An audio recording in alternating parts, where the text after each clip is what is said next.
मधुवन नाम का एक बहुत ही सुंदर गांव था। मधुवन गांव में मोहन और उसकी बीवी राधा रहते थे। मोहन गांव में छुटक मजदूरी का काम करके अपना गुजरान चलाता था। मोहन मजदूरी करता था, लेकिन उसके मन में हमेशा जल्दी से बड़ा आदमी बनने के सपने आते थे। एक बार मोहन अपने दोस्त रघु को मिलने गया। अरे मोहन, आओ भाई, बहुत दिनों बाद दिखाई दिए। रघु, तुमने अपना घर बहुत ही बढ़िया बना लिया है। क्या बात है भाई, अच्छा कामकाज चल रहा है। हमें भी बताओ, हम भी कुछ आगे बढ़े। मोहन, मैंने फल का धंधा चालू किया है। मैं सीधा खेतों से फल लेता हूँ, फिर उसे अच्छे से अलग अलग करके के मार्केट में व्यापारी को बेचता हूँ। उसमें मुझे अच्छा मुनाफा मिल रहा है। ये तो बहुत ही बढ़िया है। लेकिन मोहन, इसमें पैसे हमें पहले लगाने पड़ते हैं, तब जाके हमें अच्छा मुनाफा मिलता है। मोहन चाय पीते पीते सोचने लगा कि मुझे भी रघु की तरह ये धंधा ही करना चाहिए। मोहन रास्ते में बैठ के सोचने लगा कि मेरे पास पैसे तो नहीं है, तो अब मैं फलों का धंधा कैसे करूं? तभी उसके मन में एक ख्याल आया। मोहन गांव के एक बगीचे में गया। वहां पे आम के बहुत सारे पेड़ थे और पके हुए आम के ढेर भी थे। ये सब देख के मोहन खुश हो गया। मोहन घर आके सोचने लगा, इतने सारे पैसे कहाँ से लाऊंगा? इससे अच्छा है रामू के खेत में कितने सारे आम आए हैं, वहाँ से ही थोड़े आम चुरा के ले लेता हूँ और फिर शहर की मार्केट में बेच आऊंगा। किसी को पता भी नहीं चलेगा। रात को सब सो गए, तब मोहन अपनी साइकिल लेके रामू के खेत की तरफ चुपके से जाने लगा। मोहन ने आम के ढेर में से 2 बड़े बैग में आम भर लिए और वो वहाँ से सीधा शहर की तरफ आम बेचने चला गया। आम बहुत ही अच्छे थे। मोहन को आम के काफी अच्छे दाम मिले। मोहन काफी खुश होते हुए घर की तरफ आने लगा। वो ये सोच के खुश होने लगा कि बिना पैसे रोके ही पूरा मुनाफा उसको मिल रहा था। आप कहाँ चले गए थे? बिना बताए मुझे कितनी चिंता हो रही थी आपकी।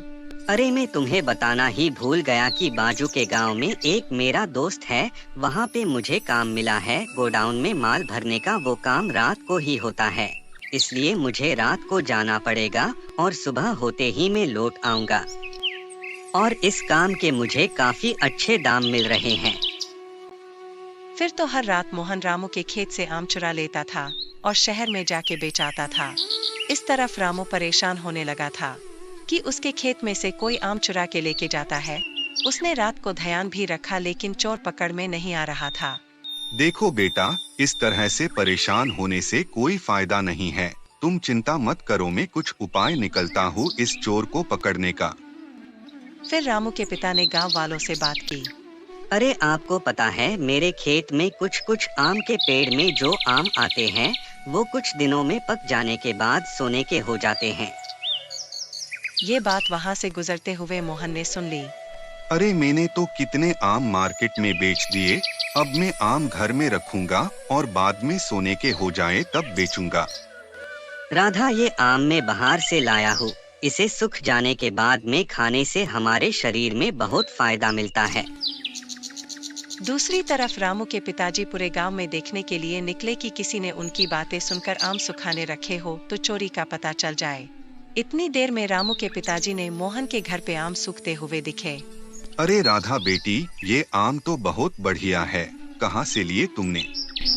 जी चाचा जी, पता नहीं, मोहन कल लाए थे और उन्होंने कहा है कि ये आम सूख जाने के बाद में खाने से हमें शरीर में अच्छी तंदुरुस्ती मिलती है।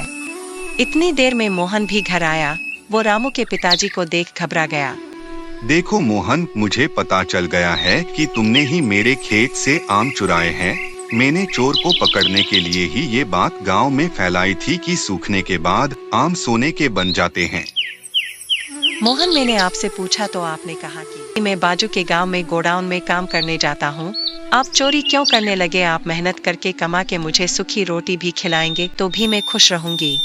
मुझे माफ कर दो राधा। और चाचा जी, आप भी मुझे माफ कर दो। मुझसे बहुत बड़ी गलती हो गई। मेरे पास काम कम था और जल्दी कमाने की लालच में मैं चोरी करने लग गया। लेकिन अब मुझे अपनी गलती का एहसास हो गया है। मैं अब से कभी चोरी नहीं करूंगा। और आपके जो भी आम मैंने चुराए हैं उसके पैसे में थोड़े थोड़े करके दे दूंगा। देखो मोहन बेटा, तो सुनो, मुझे पैसे नहीं चाहिए और तुम कल से मेरे खेत पे काम करने आ जाओ। मैं तुम्हें बढ़िया तनख्वाह दूंगा और ढेर सारे आम भी दूंगा खाने के लिए। फिर मोहन ने अपनी गलती सुधरी और रामू के खेत पे काम पे जाने लगा और चाचा जी ने भी उसे अच्छी तनख्वाह दी, जिससे मोहन भी बहुत खुश हुआ।